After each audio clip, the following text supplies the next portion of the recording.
سلامونه او احترامات مو منئ ښه راغلاست. دا هم د نن ورځې مهم خبرونه. اروزګان ولایت کې لسګونه دولتي عسکر طالبانو محاصره کړي.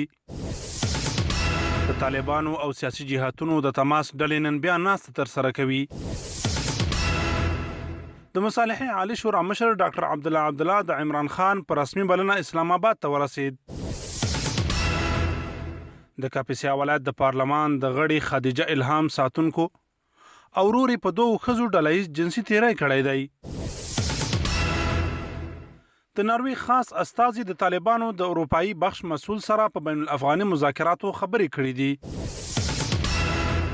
آذربایجان کې د تیرې ورځې جګړې کې لسګونه ارمني سرتیري وژل شوي.